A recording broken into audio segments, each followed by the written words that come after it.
was the adjustment been like aging up on the defense?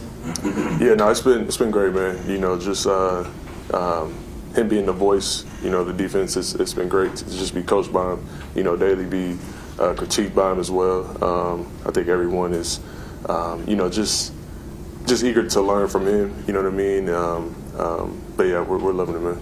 Looking back at your first year with the Jets, just kind of what did you learn about yourself and really as a player? Yeah, man, honestly, how much I actually love ball. You know what I mean? It's so easy to you know be you know on a winning team and you know love ball when you're winning, but you know who loves it you know when things aren't going your way. You know what I mean? And so you know I just enjoy you know coming to work every day with the guys last year, and you know I wouldn't expect that to change this year. What are the differences? This isn't a comparison of who's better, who's whatever. The difference in style as far as how they want to use the corners now compared to last year.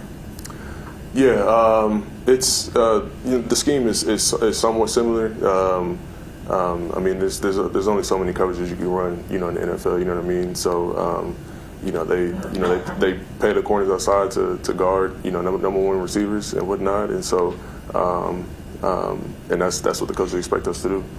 What have different voices, leaders like Minka and Demario done for the team? You said, what is it like? Yeah, what's it like, and how everything's changed a little with them there now? Yeah, I think just you know when you add veteran presence to a team, you know I think all ears are open. You know when they speak. You know what I mean.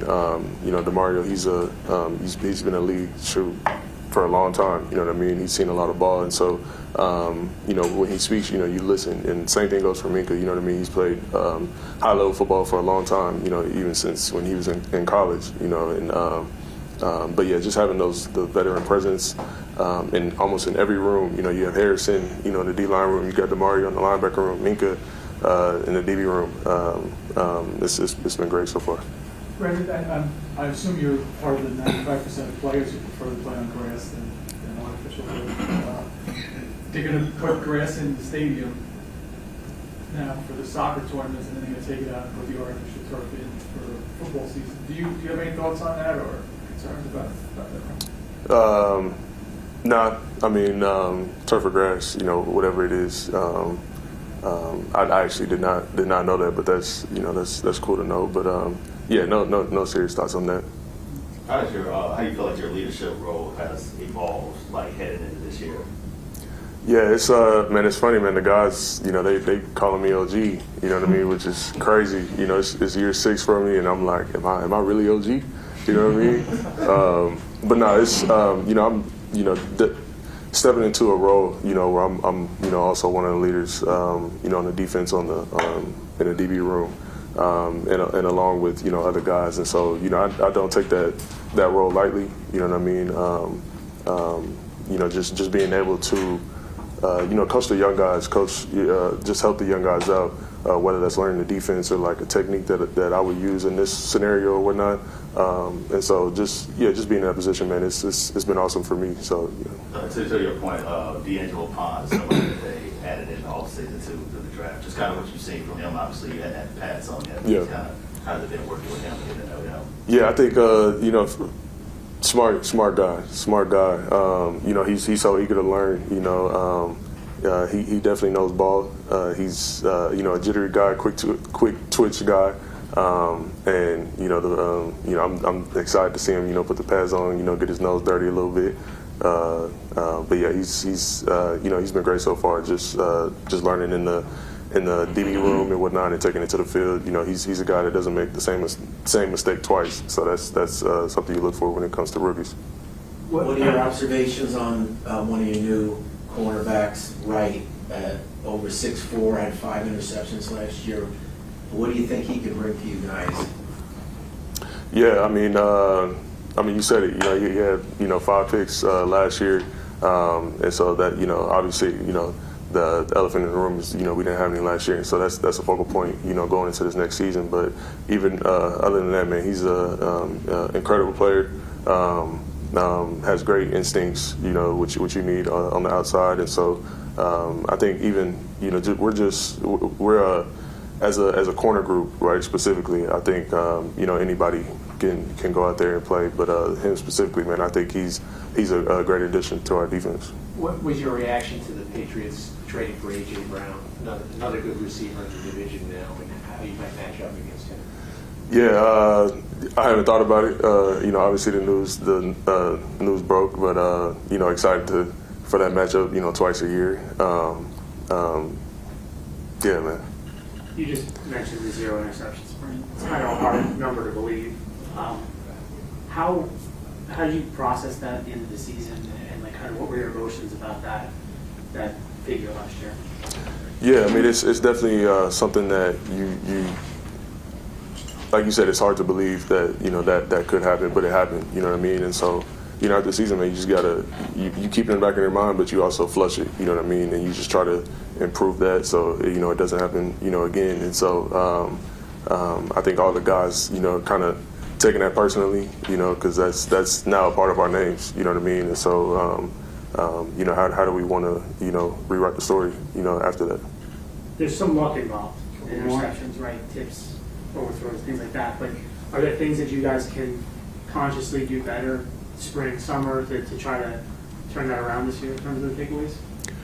Yeah, I mean, like you said, some of it is luck. You know what I mean? And all we can do is be ready for opportunity. You never know when the opportunity is going to come. You never know when that tip is going to come. You never know when anything's going to come. You right? And so when opportunity arises, you have to be ready to capitalize on that opportunity. So that's what we've been talking about, and just staying ready, just like anything. Brian said it was a little bit of luck with interceptions. People always say a great pass rush is a defensive back's best friend. With the addition of Bailey and Will McDonald and some of those new defensive ends, how much can that help the secondary perhaps haul in more interceptions? Yeah, I mean it's when you have a great four up front, you know what I mean. It makes our jobs easier, not just bringing in interceptions, but obviously we don't have to cover as long, you know what I mean. So everything works hand in hand, you know what I mean. If we don't do our jobs in the back end, the D line can't eat, they can't get their sacks, they can't do what they're get paid to do. So I don't really look at it as the D line needs to help us. I look at it as it's a relationship where we have to do our job for them and vice versa. So what is your just kind of mindset heading into the 2026 season after last year?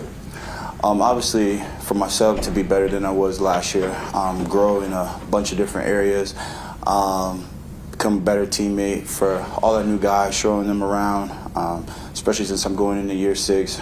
Finally feel like I have a great understanding about what's going on. And again, just to be a better player for my team. What areas do you feel like you need to improve on heading into this year? As far as on the field, mainly pass coverage. Pretty decent tackler, but can always improve my tackling. Mainly those 2 areas. When you sat down at the end of the season, Jamie, kind of how did you kind of evaluate the way you played in 2025? Wasn't the best. Obviously, I felt like I just said, there were areas where I need to improve. There were some good plays, there were some bad plays. I just felt for myself, I definitely can be more consistent than I was. So again, that's another thing that I do look forward going into the season. That's just studying more, staying after practice more, and again, just being a better teammate. Do you think you put any pressure on yourself after getting the contract? CJ's no longer here, you're kind of the man in the middle.